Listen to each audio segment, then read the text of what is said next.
Imposter syndrome says we're not authors. But here's our books. And here's our podcast. We are two book nerds talking about our indie author experiences to spread the love of indie publishing and help other indies not feel alone. Thanks for joining us, and now on to the show. Welcome back to another episode of the Indie Book Nerds podcast. We are your hosts, Jade Neoma and Morgan Christensen. And today we're excited to welcome our guests, Mikel Melwasul and David Tullius. Hello. Happy to have you guys. Just to go over your brief author bios. We'll start with Mike. The oldest of 5 boys, Mike grew up all over the West Coast before settling in Savannah, Georgia, where he now resides with his wife and daughter. Mike graduated from Georgia Southern in 2017 with a degree in criminal justice. Mike has had a love for literature and fantasy from a young age. He has minor cerebral palsy and essential tremors, neither of which have stopped him back from pursuing his passions. David was born in Pittsburgh, Pennsylvania. He graduated with a bachelor's in English literature from Georgia Southern University. It was there he first became involved in the project that would become Paragon Exordium. David served for 8 years in the United States Army as an infantry and intelligence officer. He currently lives with his wife in Rochester, Minnesota. Alrighty, thank you guys so much for being here, and we'll do a quick introduction into Paragon because we know that Michael and David will be able to explain it much better than we can. Enter a world where a magical apocalypse forces the world as we know it to merge with the ancient world of Fae. Humanity is forced to confront monsters and its own morality and mortality. With some content warnings, there are thematic elements relevant to an apocalypse story, such as violence, implied suicide, and off-screen references to SA. Thank you for being here, guys. I'm so excited to ask you our first question. What is your novel about, and when did it release? Ooh, hard hitter for the start. Paragon Exordium is at its core about the human condition and the indomitable human spirit, right? So it's about our world brought to the brink of extinction because basically an ancient spell wears off and most of humanity is wiped out by the after effects of the spell. So humanity is left in the brink of an apocalypse and trying to gather themselves and figure out how to survive in this situation with all these new creatures and beings all around the world. And just on the last legs, the remnants of technology trying to get by and figure out what caused it, who's involved, what they can do to survive. So it's an apocalypse story with a nice fantasy overcoat, you could say. Well, we've been going since May of last year. It doesn't feel like it. It really feels like it's been a lot sooner in some ways, not longer in others. May 23. That is a long time, though. I do feel a lot of things in life. It's just like, man, I feel like it was Christmas just last year, and now it's happening again. So I understand that. But your book sounds really cool with the you said dystopian and kind of like fantasy, which we can all use more of, to be honest. I'll ask both of you, if you could take turns, what is your writing journey and what brought you to the writer you are today? Okay. What started my writing journey? Well, I was fortunate as a kid to have parents that were pretty involved in my education and will to want to read. So when I was very young, I was being read books and things that all sparked the interest in literature and storytelling in general, which I cultivated as someone who enjoyed reading for fun, basically up until in through high school, and then into school, pursuing English literature as a way to, move that forward. I've always seen it as a way to, connect with people and understand people and events in the past and what might happen in the future, right? And learning all about it, you kind of get that itch every once in a while that you think you might want to jump in. And when a project was presented to me through a backdoor way from Mick, I was more than happy to join in, and just sort of snowballed from being asked to look at some words and see how it was to what it is today, which is actively publishing works at the same time. Sort of always around, like it might have happened, but the specific project just kind of fell in my lap. So. And what about you, Yeah. Mike? Yeah, so my writing journey began probably from the moment I could understand words, with my dad reading to me in the evenings before bed, reading The Hobbit, reading my brothers, and just having a love and a very fueled imagination by that growing up. And I wrote my first kind of short stories in probably around eighth grade, some little short, awful encyclopedia and Brown style detective stories. And then I got the idea for a book I wanted to start writing when I was like ninth grade, and I just kept building that world in my head for the next 10 years. And then once I graduated college, I was like, okay, I got a little time to play around with. I got through college pretty easily. So let's try writing this book. And lo and behold, almost a decade later, here we are. That's amazing. I love that both of you kind of had a love for reading inspired by your dads. That's really beautiful, I think. So for me personally, my parents are immigrants, so I was not like read to as a child, but that was something that I made sure to put into my own son. And so when he was little, every single night we would read multiple books together. And it's really lovely to see that you two are both byproducts of being raised that way. And so it's encouraging for me as a mother to see that like maybe some good will come out of me constantly reading to my son. And hopefully if, he shares a love for storytelling the way that I do. So thank you for sharing with us how you both got started in writing and what kind of sparked those inspirations. Pivoting slightly to Paragon itself, what inspired the book? So Paragon was inspired by my dad showing me the 80s movie Red Dawn. So I was in high school. I was reading Lord of the Rings at the time, probably for the fourth or fifth time anyway. And my dad's like, "Hey, let's watch one of my favorite '80s movies." And we sat down. We watched Red Dawn, which is about like communists invading America and America guerrilla fighters, the Wolverines, and all that. And that night, I had a dream that was basically the exact same thing, but there were a bunch of elves and orcs and dwarves and stuff involved, and that's where the idea blossomed. And I wrote a rough draft at that time. I kept just working on the story and the characters and the environment, and it went from like a story about like Russia creating an orc army that they used to invade the United States, and the book was sort of called like the Declination, and it just evolved from there as I processed ideas and fleshed stuff out, and completely changed into a very very different type of story with a lot of different origins and species and stuff. Yeah. I've read Paragon, so I have been inside the world of it, and I loved it so much. And I think one of my favorite parts about it is just like how you blend together so many of those different elements. Like we don't get to see a fantasy apocalypse, and now we do through Paragon, which is it's a fun ride. It's action packed, but also you have these really amazing characters that get you through the toughest parts of the novel and keep you, even though when you're like losing hope as a reader, I feel like these characters keep you pulled in and they're like, no, don't let go yet. There's still more. So I share a deep love of Paragon. You say that humanity is forced to confront its morality and its mortality. Can you give us some specific examples of how your characters are compelled to confront their own beliefs about life, death, and ethics? Well, without spoiling anything for someone who is potentially going to pick up the story, one of our main protagonists is confronted directly with the the knowledge, like power and knowledge being kept from him, with a very specific price that is to go in and commit acts to fuel that, which will run directly in the face of anyone who's going to claim to be a good person in a world like this, right? Um, Fighting through an apocalypse or trying to survive anything where people are forced to their breaking point here, are gonna have elements of that for certain. And I guess at least an easy, that they take a trip and end up allying themselves with a faction of individuals, at least temporarily, that are all former prisoners.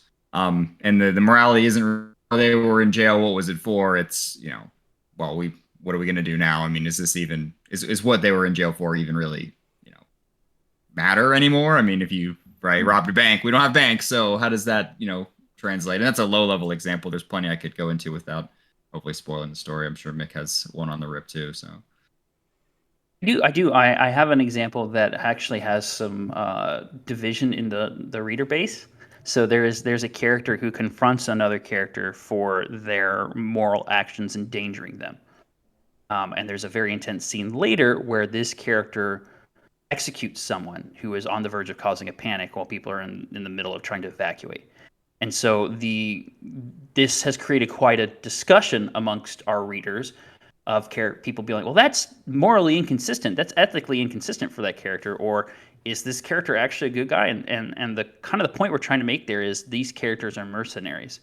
And there's a flexibility to morality that you have to embrace in situations. Confronts his good friend and it's like, hey, the choices you're making are endangering all of that. That is not morally out of line with him also executing a stranger and by potentially causing a panic and a stampede, right? So he's operating under the same moral guidelines. The moral guidelines just shift based on his familiarity with the individuals and the circumstances of the scene. Yeah, that sounds really cool because you got to have those characters that have some. I mean, that doesn't even sound like a contradiction because, as you just said, like he's. I don't want to say the phrase is choosing the lesser of two evils or something, but he's like it's in the moment. I'm sure that's the only way he can figure out how to de-escalate the situation, right? Um, and I mean that's what he's there to do. I assume. So yeah, that's that. I mean, that's good character writing, and it's fun for. I mean, I feel like sometimes when I write and I have beta readers, sometimes they're like, "Well, that character's so." Some of us are pretty stupid humans. Some interesting choices. So, it makes your character more realistic as well. I think is what I'm trying to get at. Um, but that's awesome. What made you guys choose the elements of your book that you did? For example, why did you choose a cursed magic sword and a giant basilisk? Ooh, that's a really fun question. The basilisk was because I wanted it to be a familiar magical creature that we could put a little bit of our own spin on, but also one that isn't we felt like overutilized in fantasy. Giant snakes are definitely a fantasy staple, but basilisks themselves aren't necessarily seen in a whole lot of stuff other than I think the only one I can name off the top of my head is Harry Potter, right? So it's not a very popular magical creature. But we also want to put a twist on it because, like, yes, it has the vision that can freeze you, but ours is intelligent and can speak, and that adds another level of threat to it, and what are its motivations. We went with the basilisk was because we really wanted to very quickly demonstrate the power of this fantasy world that is now overlapping with ours, but also because we wanted something that audiences would recognize but not be bored of. You know, and we didn't go with the dragon because a dragon would just be such an overwhelmingly powerful force that would have so much of an impact on the story it would change the story. So as for the magic sword, magic swords are cool. Who doesn't love a magic sword, man? I Who mean, doesn't love a magic sword? Like it's multifaceted though, because magic swords are a common staple in fantasy, right? And I love stories with magic swords, but usually what happens when you have a magic sword is a farm boy hits the magic sword, and the farm boy proceeds to use the magic sword to win every fight.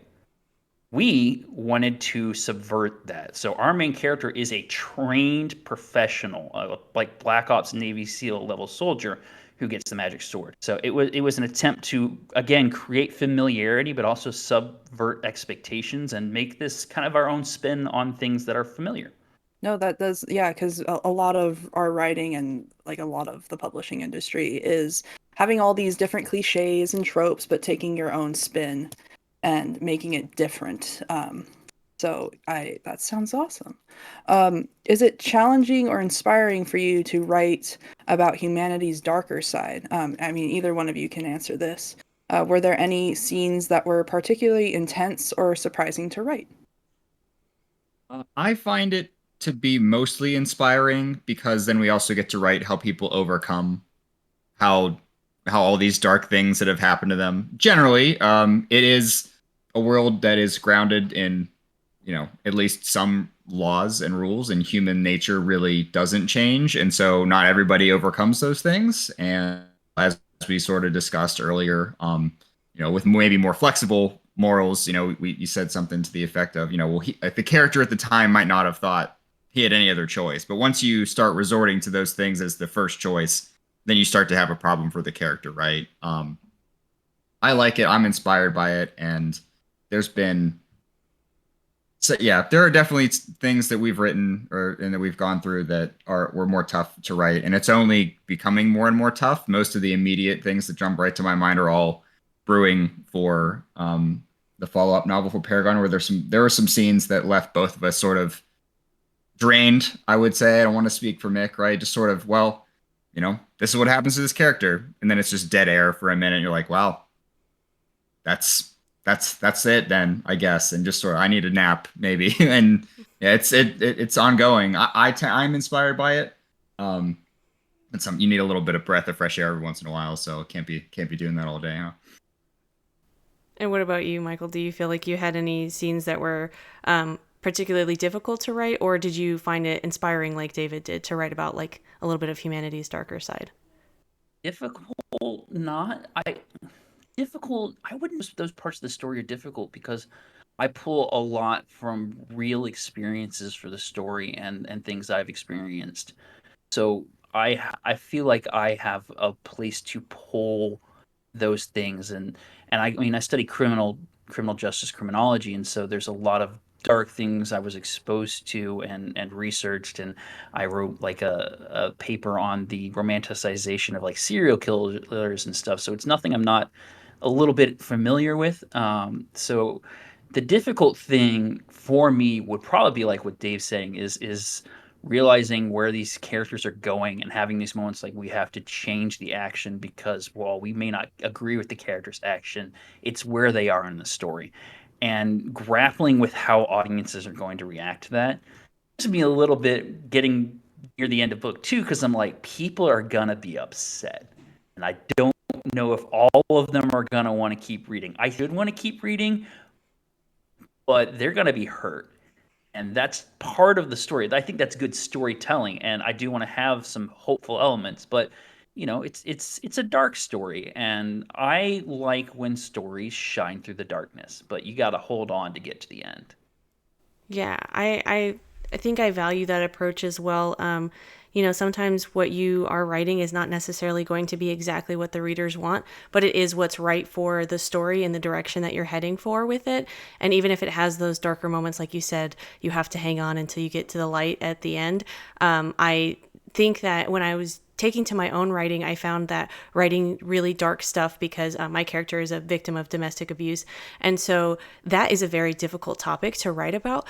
And then I had some people that were like, hey, this is really like dark and it kind of makes me sad. And I was like, well, that's kind of the point though, is that it's supposed to be dark and it's supposed to make you sad. But of course, that's not where I stay the whole entire novel. The whole entire novel is about her like changing and growing. And so it's difficult to balance the needs for the story, the wants of your readers, and like the story that inside of you are trying to tell, and the message that you're trying to give through your book. So I do value that you have put so much thought into it and have decided that even if your readers are going to be hurt and they're going to be upset, that this is the direction that you want to go. I think it's brave, and I think it probably is the right choice for Paragon. But to brighten things up a little bit, tell us what your favorite scene or dialogue was from Paragon. That's tough because it's a huge book. It's 700 pages. It's so tough, and I like to ask readers when they're done, like, what are your top 3 favorite scenes? Because no one can pick. Yeah, just running in one. our Discord is we ask people immediately upon finishing where your stuff was at. So I think mine is a confrontation between two characters where there's the character with the magic sword and he's confronted by a good friend. And that was such a fun scene to write because it was just massive turning point in the story. And just the relationship and the conversation happening is so layered and complex. Really, really enjoy that scene immensely. And what about you, David? Do you have a favorite? well, just speaking a lot about a lot of dark things, right? There's a few scenes I like because of I think that they were well executed and tell part of a story. Some of the darker ones that don't come up often in interviews, but we were just been talking about it, right? When the party eventually gets to a place they're expecting refuge in Atlanta, and they're confronted with the grim reality that things have gone very wrong here. is a striking scene, and it's one that I think that we get a lot of feedback for reasons we just sort of discussed. Like, wow, that was sort of a gut punch. But one of my favorite scenes is that, like we said as well, with something that's dark, there has to be a lot of levity, and we try to inject as much, at least peripheral humor as possible. So any scene, especially at the beginning with like, Peter sort of poking some fun at the less professional soldiers, and there's a scene in particular before they all split on their way to begin the story proper, and the military man that's picked by the survivors as sort of the representative is just sort of a kid that Peter's like, all right, Lieutenant, like, you got to get your crap together, man. It's kind of embarrassing, and he just sort of dressing down a guy like he would if it was any other Tuesday for fun, and then it's sort of in the backdrop of this apocalypse, but it's still like a moment of normalcy before they all sort of head out. So those are fun. It's Rory getting made fun of by Peter at the beginning for his choices is usually my go-to. Awesome. Yeah. Well, I'm sure you guys have dealt with this as well, because we know that as authors, sometimes characters don't do what they are supposed to do or what we have planned for them. Which character gave you the most trouble as an author for any reason? Overwhelmingly, it's a book 2 thing. It's a character from book 1. But book 2, the first time I've had a character. So a lot of authors say, oh, the character ran away and the character just did its own thing. And I was like, that's not a thing that happens. You're writing the characters. It happened in book 2 where a character, I was like, they're just going to go and try and take someone out. And it's this character, Jenny, who's just like, I'm just going to go do the thing. And I was like, well, it doesn't make sense for her not to do the thing. Is the thing stupid? Yes, but she's going to go do it. And now we have to change the trajectory of the story because of what she's about to try and go do.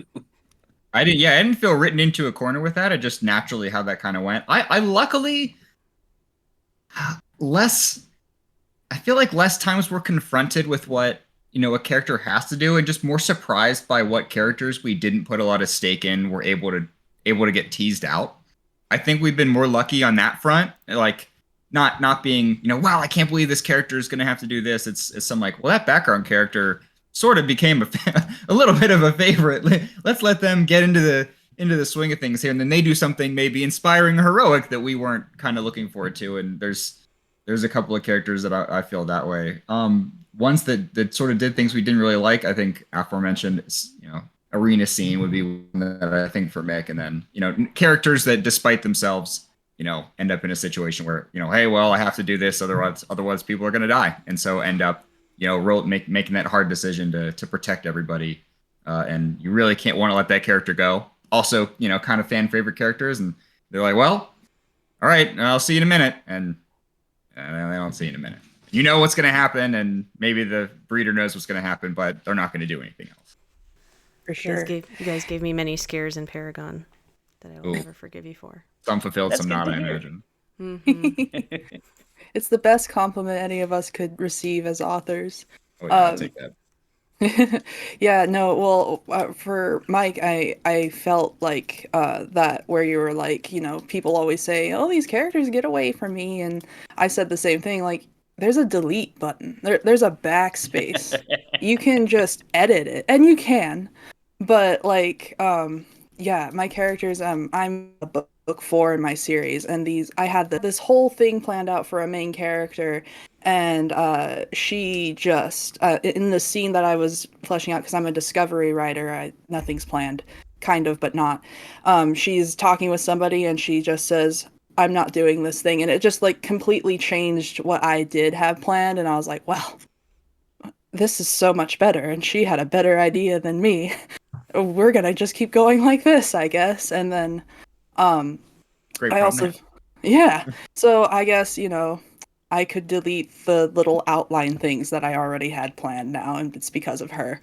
And I also get with you, David, I do have a side character that was like a side character in the very first drafts, and now he has his own arc. He's so involved throughout the entire series, and then I've got a sequel series in my brain that like he has another arc, and it's just, he was supposed to be a little side guy, a little NPC, and nothing special, but he wove his way through there. So I completely get these silly little goose characters that we deal with. Let's see. If you had to fight or outsmart one character from your book, who do you think you would be most evenly matched with as far as intelligence, skill, quick thinking, etc.? That's such a hard question to answer.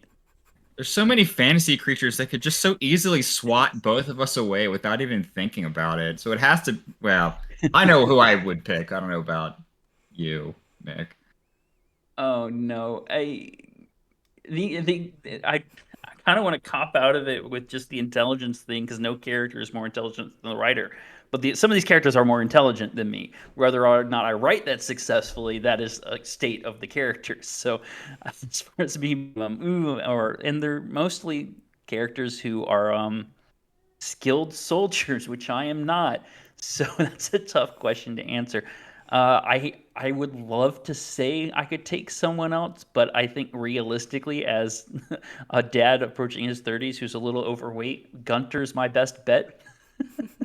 I think I'm smarter than him, but like, to be honest, evenly matched, and maybe I could take him. We'll see. I'm not It's beating Shadowfang, that's for sure. no cool sunglasses or not, right? No.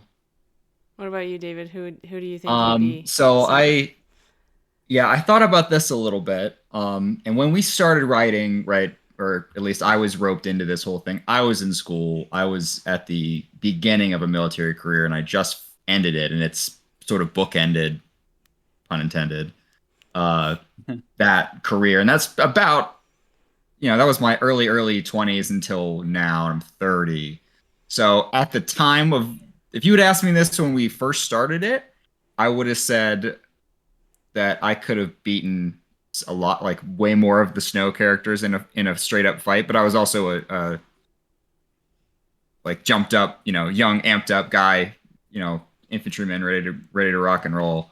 Um, I could at the time have probably beaten Rory Effeth in a fight, and now I can't because I'm broken, and he could definitely beat me. But I have the breadth of experience that he didn't get to have in a career because he ended his career earlier than I ended mine. So I feel like I could outsmart him now. Maybe not when we started I couldn't have outsmarted him, but now I have the experience. So the old bones, he could get me, but I could outwit that guy at least, I hope.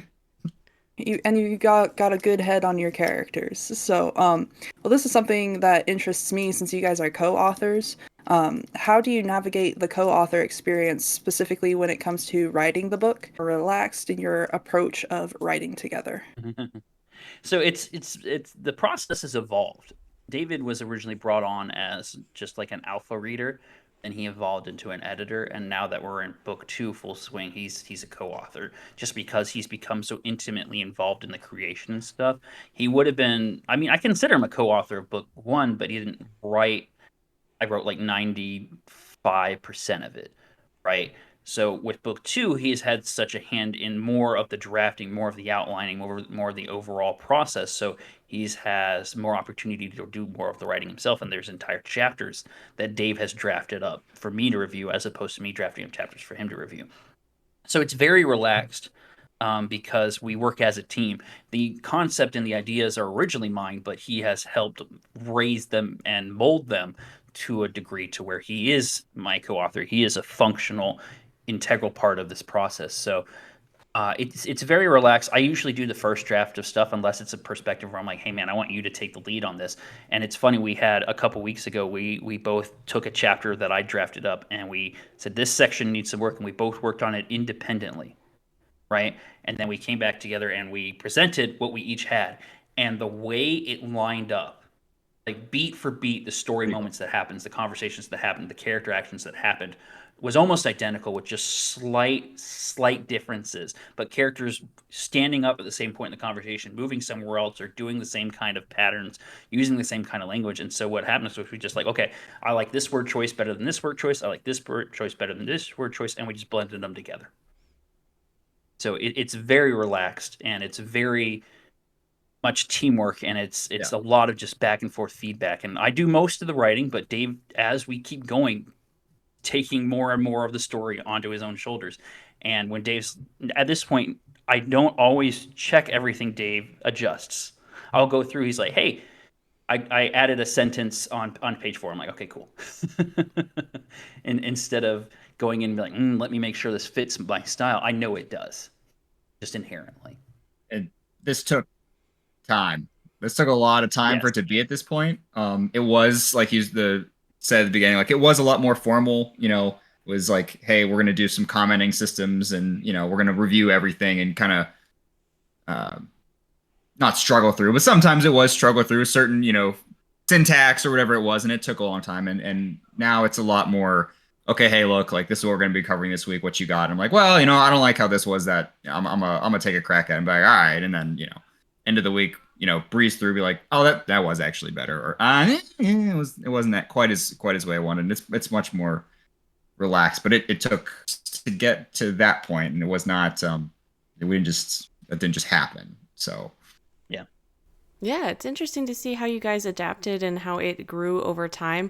I didn't know actually that he didn't do as much drafting on the first book, but now that he's more involved in the second book, that's really interesting. And I love that you guys have found your own way of working in a team without being strict or harsh on one another, or necessarily feeling like one person has to micromanage the other person in some senses, because I've heard of co-authorship where there's one author who kind of outlines the whole book and they give chapters to their co-author and they say these are your chapters that you're going to do. And so of course being strict works for some people, but it's nice to know that for you two specifically, that being super strict is not going to work for you, so you kind of go with the flow with each other. And I think that that's allowed your creativity together to kind of flourish. And it was so interesting to hear that you had that chapter that just everything was lining up, and including like characters standing up and things like that. So it shows that your guys' mindsets are also in the same place, and you've kind of grown like this with time together and started thinking the same way. So that's incredible. Tell us what your typical writing routine or creative process looks for you when you actually sit down to go and start drafting. First draft for like the start of a book? Just I would say like any time where maybe you're not just like jumping in to fix like commas or anything like that, but you're fixing into like actually draft as part of that. Of course that happens during editing as well, so just any time that you're sitting down to actually like write something. Yeah, so we have it because of the collaborative nature of it. Is the first time we did it, it was I wrote an entire act, the first act by hand before I typed it up and was ready to send it to anyone. And so from that point, we started at one point doing a Patreon where we released chapters every month. And so that would be, I would write it, I'd send it to him, he'd send it back to me, I'd send it back to him until we felt like it was good enough to release it into the wild. And so that's sort of become our default process of I write the chapter, I send it to Dave. Dave says, here's changes that need to be made, here's areas that need improvement, here's stuff I like. And I edit it and send it back to him, and then we meet and we go over it, and we just do that until we're satisfied with it for whatever round of the process we're on. It's more effort. Or it's a different beast on a first round draft, right? I mean, a lot more, fast and loose with, hey, this whole thing is great, but it doesn't fit here, or hey, this really is going to end up being two different problems. It might end up being two chapters. Hey, is this consistent with what we had these people doing last time, and is this really the kind of direction that it was supposed to go? And then once those are all kind of sorted out, we kind of a baseline, and then move on to the next thing. Get a second round going, and we're currently almost done with the second round for attrition. And at this point, we're going back to make sure we're consistent, and then adding that extra oomph that makes sure that it's the caliber that we kind of want and expect, right? Kind of touching up on the writing, language, editing, and making it, keeping that a little bit tighter. What it looks like on it, what it did. I mean, we meet usually at least once a week. And kind of go over the slew of whatever couple of chapters or things that we were going to go over, go over everybody's, what we were both looking at. Hey, this is what I did. This is what we did. Hey, this is where we, sometimes have to meet in the middle and see where things are going to be. We have an arbiter in case we disagree, which is very rare, which is some of the women in our lives to sanity check us a little bit. But that doesn't happen very often. Yeah, we once we feel comfortable with it, after that conversation or after kind of editing, we're either like, hey, I'll finish this off and we'll move on to the next thing. And, hey, you got this, you got this, you got this. And now we're kind of off to the races for the next one. So we're each working on our own sections for next week, and then we will again, and we will again. And in the earlier stages of the creative process, I've had the overall story for the saga figured out for a while, and Dave has been informed about the major story beats. But as we approach a book, what we do is we go, let's break down whose POVs are in it, let's break down the arcs of those characters in those first 10 chapters, and let's write those and review those before we move on to the next thing that is going to affect how things play out later. We have the major story beats we know we need to get to, but we need to work on these before we jump to outlining the next thing, because there's a flexibility to our writing style and to how the story develops. Yeah, that collaborative nature that you guys share is something that I think is really unique.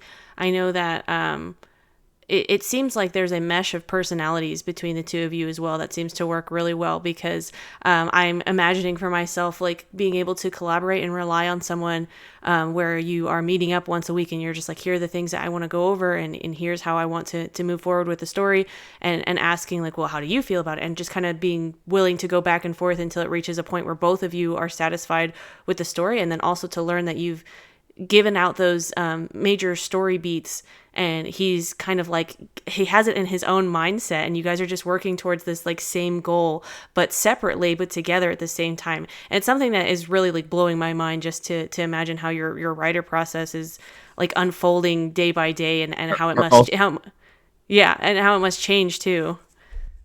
Our alternate means of communication is random Discord message at 3 a.m. That's also yeah, that's a creative process. That's like, hey, what if I put a minotaur in the scene at 2 a.m. in the morning? Like, okay, let's make this happen. Or like, man, what did you watch on TV that made you say this? You're just like having your cup of coffee in the morning. You're like, not now. You're like, not now. Don't. I just did that. Yeah, well, did that to him today. So you're like, can I wake up first before you're throwing me ideas? I was climbing out of bed this morning, and Dave sends me a text. He's like, hey, I stayed up all night writing a short story in our world. I'm very tired. I love writers. Cool. I love writers. We can't help it. When it comes to us, it comes to us. Well, we've talked a little bit about book 2. So why don't you tell us a little bit more about like what's ahead for the series? Maybe how many books you have planned, if you're willing to share that information, or anything just about book 2 or stuff like that. Yeah, so the Galvorn Saga, which is what we're officially calling it now, the Galvorn Saga is going to consist of 3 main books. Book 2 is going to be Paragon Attrition. Book 3 is currently titled Paragon Retribution, title pending. We'll see when we actually start writing it if that sticks around or not. We have some novella ideas, and based on the short story Dave just wrote and one I have, I guess we're going to do a series of short stories at some point. We'll have a collection of short stories to add to things. Dave is also doing a spin-off novel about some of the characters who disappear in book 1 that is currently tentatively titled Paragon Odyssey, which is going to be a sort of Southern Gothic horror adventure novel heavily influenced by the Odyssey, about these characters' journey and trying to get back home and the horrors of this world much more. There's some thriller horror elements for sure in Paragon Exordium, but Odyssey would definitely lean in more to that side. So we have a lot of projects we're working on. We want to keep expanding. Aside from the main series of the Galvorn Saga, we have 2 follow-up series eventually. Don't know when we'll start working on those or writing those, but those are planned. I can have Dave tell you a little more about Paragon Attrition if you want, or I can go into detail on any of that. Just let me know. Yeah, Dave, tell us a little bit more about. So we are pretty deep into Paragon Attrition, well into our second draft. Natural disasters this year and some moves and some other major life events that have happened for us slow things a little bit, but we're mostly on schedule to hopefully get that published sometime next year, hopefully by summer next year. Attrition picks up about 6 months after the end of Exordium and follows some of the same characters, what they have been dealing with since the end of Exordium. So there's some people you're going to be familiar with and some settings familiar with, right? Staying in town in Paragon, and others off around the local region, trying to go on their own quests. We're also adding characters to kind of expand the world and show different perspectives, different races, and different ways of being that aren't just the small human-centric, survival mode that we got most of in Exordium. We're still going to have some of those elements, right? Humans fighting for survival, of course. but we're trying to branch out and show, hey, this isn't just a human world anymore. So try to show people, some of the other things that are happening and high level events that are going to happen and what the threat continues to be and how those all sort of beat down on some of our characters that already weren't having a great last year or so in this world. So it just sort of expands the story and like Mick said, we're looking for other ways to expand it. Right, I'm working on my own projects, and then Mick's always sort of expressed, and something I definitely agree with is a story world that leaves space for others to come in and maybe take their crack at a different location or a different aspect of it is something we've both been pretty positive about. And Mick's been definitely willing. He was certainly willing to allow me to come in and come in and add my flair to it. And as long as that happens, and other individuals might want to say, hey, I'd love to tell a story about this or this. That seems to be in the cards as well. So we've been pretty fortunate to get hooked up with some really talented individuals during our writing process, and some of those individuals also have been like, hey, let's get involved, and that's always going to be happening. Attrition, to its name, is if you were like you said earlier, weren't sure what we're going to do to a certain character at a certain time, or like who might escape or who might not. Attrition's going to scratch that itch, maybe down to the bone, maybe too much. So just be prepared a little bit for what may or may not occur in a book. We literally call it attrition.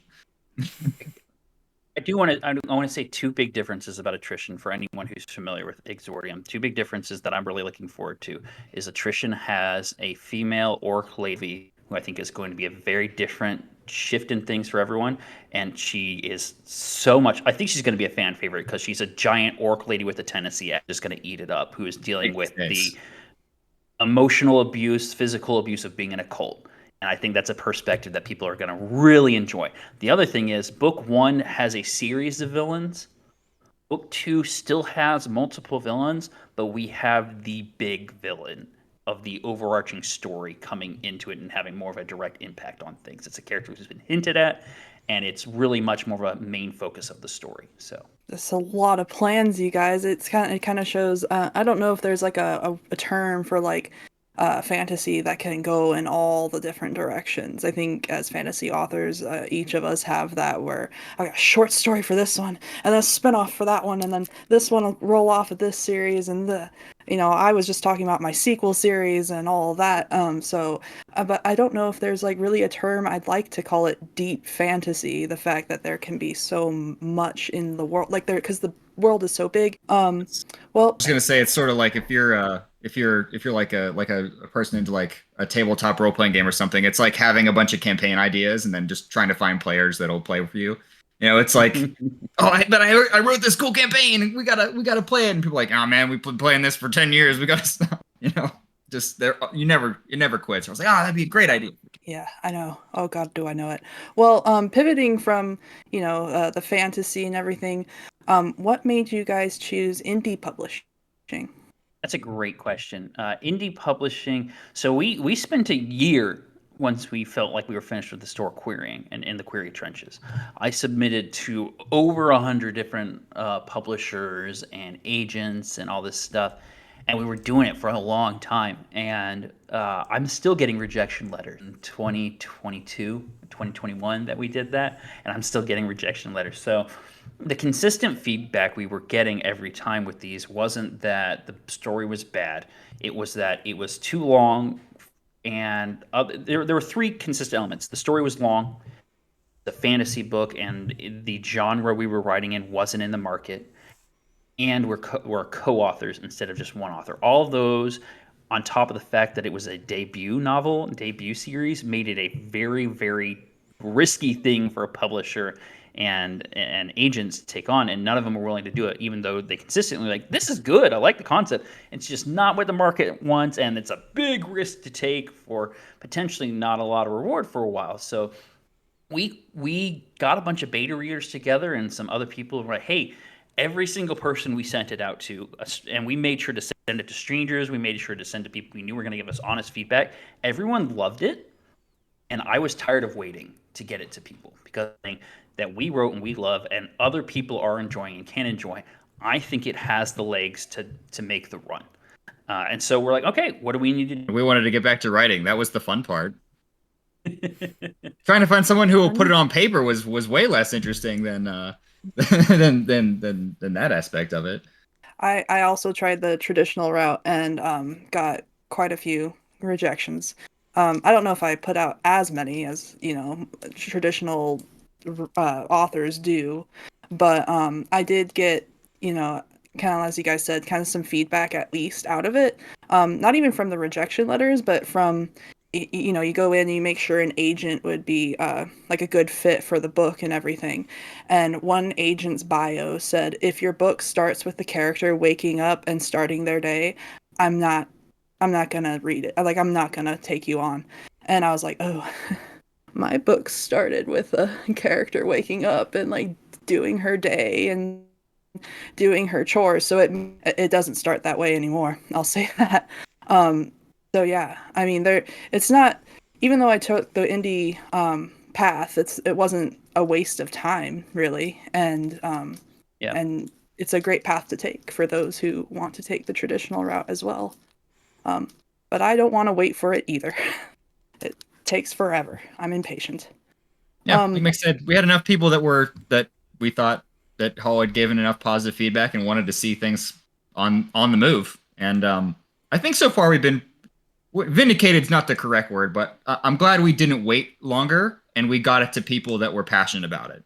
Because every day we get, I mean, Mick is on Johnny on the spot. Every day we get a new review on Goodreads or on Audible or somewhere else. And it's like, hey, this is what the review was. And it's always nice to get that notification. So like, oh, wow, this is someone else who was engaged with what we put together and felt a way about it. Usually one that's fairly positive. And I don't think I would trigger another year of queries or trying to fight with someone how not to write my character's first day. I think we're pretty happy with the choice we made. That reader feedback makes it all worthwhile.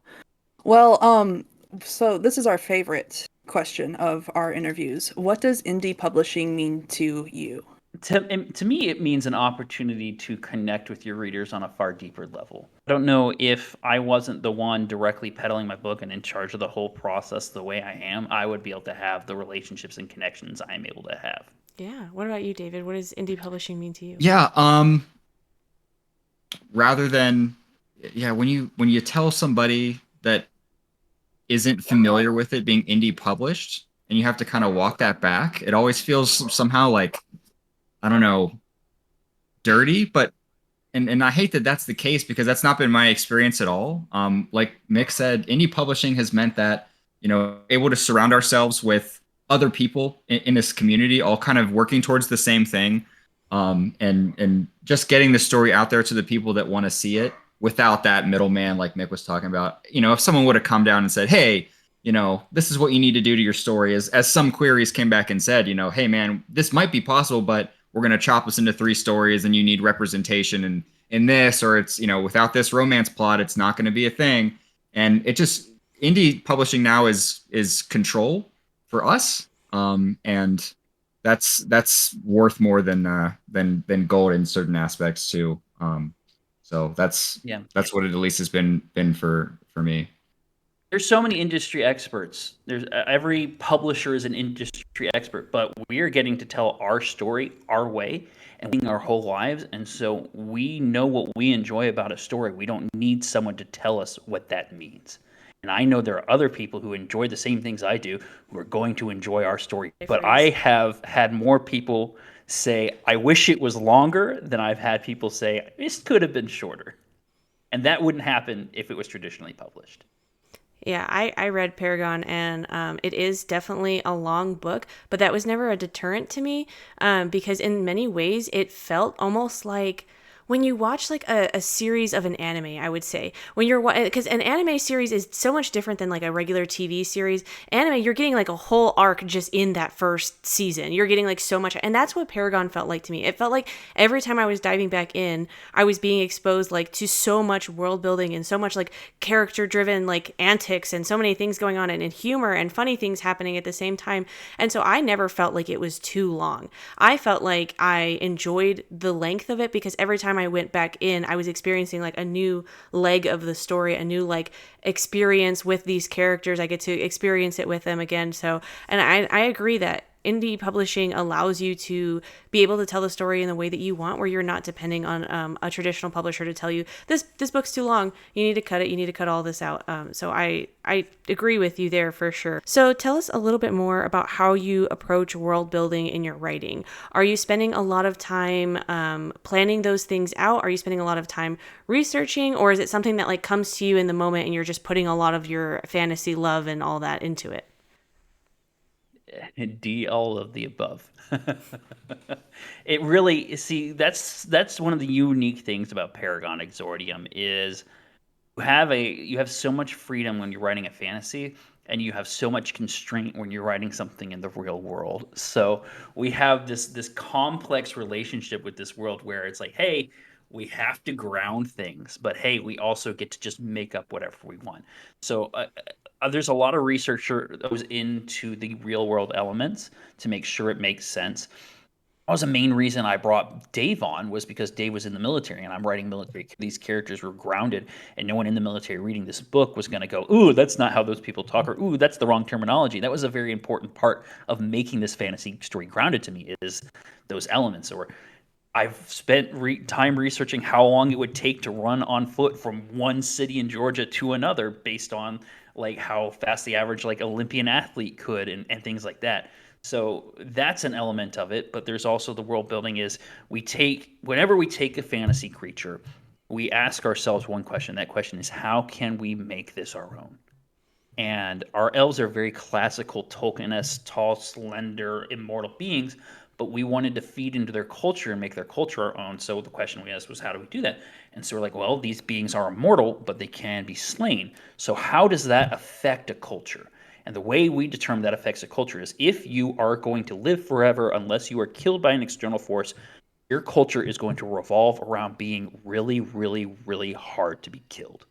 So their entire culture is heavily militaristic, and that is an element of their culture that feeds into, from their clothing to their society, all elements of that, right? And so a lot of times I'm just like, hey, let's talk about these things. And we took a whole chunk of time while writing book one to sit down and figure out how each of the cultures functioned for the main races. So there's 4 primary races outside of humanity, and how those function, and history for them, and the origin for them, and how they have magic. And I've got, in my spare time, sometimes I work on a sort of Silmarillion that just details the history of all this stuff that I've been world building in my mind for decades at this point. So it is a constant process.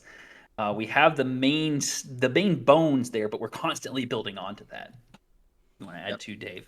Yeah, briefly, what tends to be my niche here is like the before times stuff, because that's where a lot of the human characters are still, all grounded in that kind of reality. So my research table tends to look like the Boy Scout handbook, atomic nuclear accidents, mercenary soldier, like more on that aspect of it than like, I don't know, treatises on what Tolkien may or may not have thought Tom Bombadil was. On what the research looks like.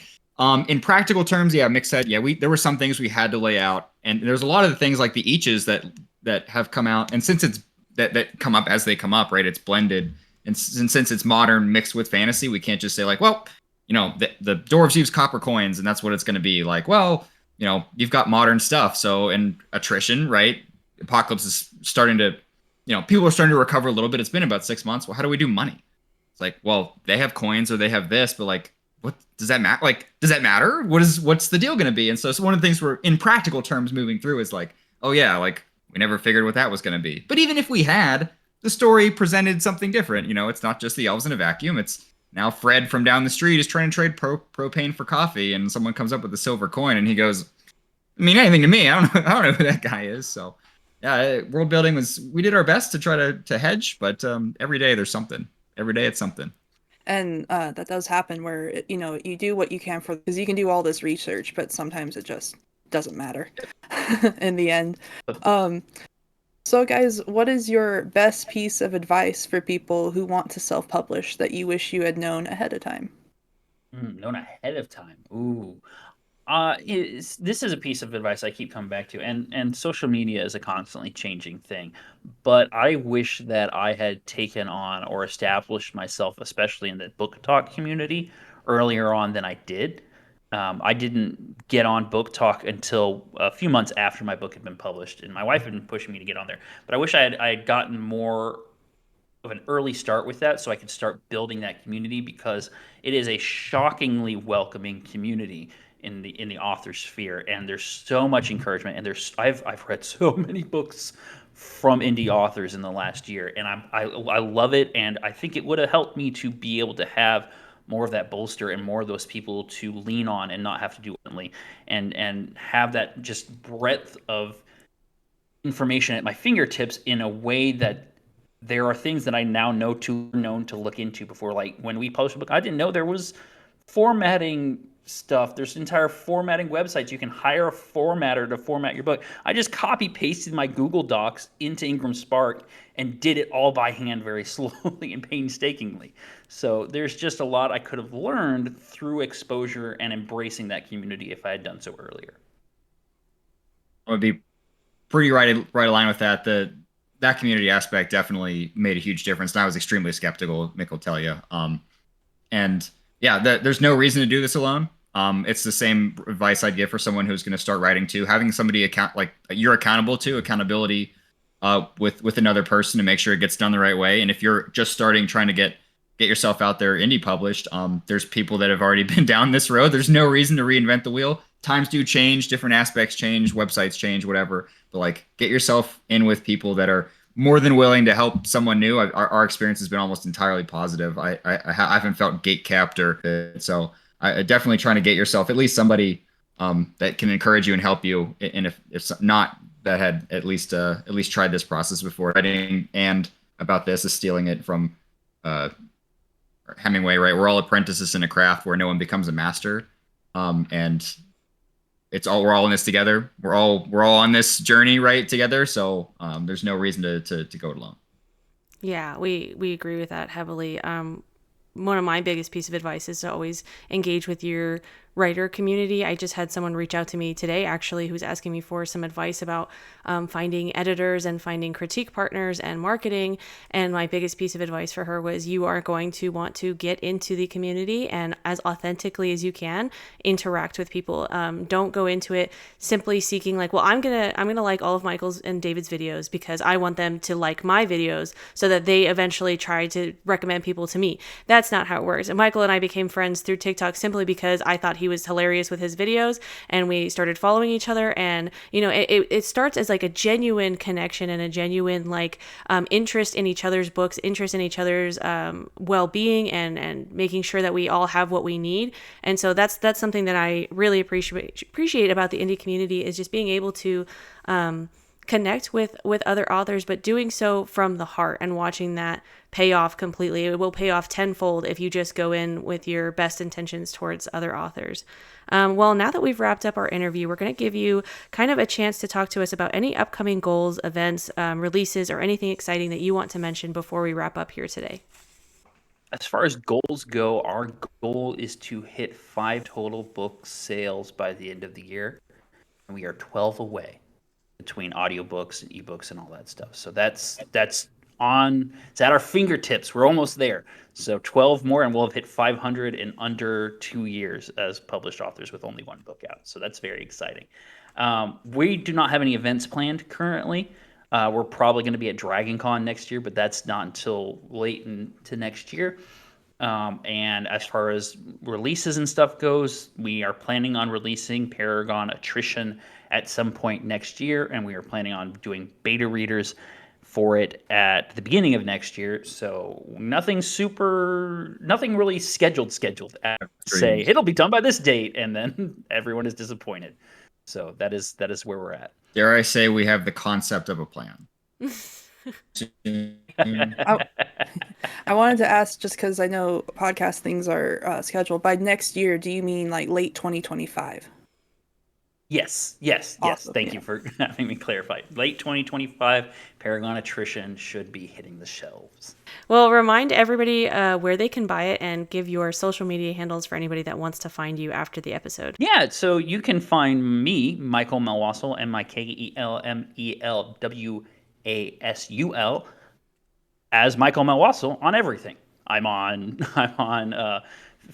Facebook. I'm on TikTok mostly. I'm on Instagram. I'm on Threads, all under the same name. It's super easy. Goodreads. It's all the same. David is exclusively on TikTok. David Elberin. I'm speaking for you, Dave, but you don't do a You whole find lot him, on you'll social find media. me. We're connected. Awesome. And remind us where you can buy your book. Where is it available to buy? I have signed copies available in the U.S. on Etsy and TikTok. I recommend the Etsy over the TikTok, but those are available. Signed copies come with an ebook copy, so if you get a paperback or a hardback, I'll send you an ebook too, and some fun little goodies and stuff, stickers and all that fun stuff. The audiobook is exclusive to Audible, but it is available internationally and through Amazon and all that good stuff. We're available Barnes & Noble. You can't get us in stores anywhere, but if you want to call your local bookstore and ask them to get us in store, they have the option. And we're also available in some libraries, specifically in Utah. So if you want to call your local library and get the book in on the library, they'll pick it up. So there you go. And just to shout out our audiobook blew my mind. If you're an audiobook person and you're kind of on the fence on this one, I highly recommend picking up the audiobook. It's an experience, and hearing it read back to me in that format was like writing it. It was killer. So if you're on the fence about that, so it's a whole other experience. So Cormac did a fantastic job on the audiobook. And Awesome. Well, thank you to Mikel and David for being here for an amazing interview. Next week, you'll be able to catch Katie Stein, author of Earthbound, here on the Indie Book Nerds podcast.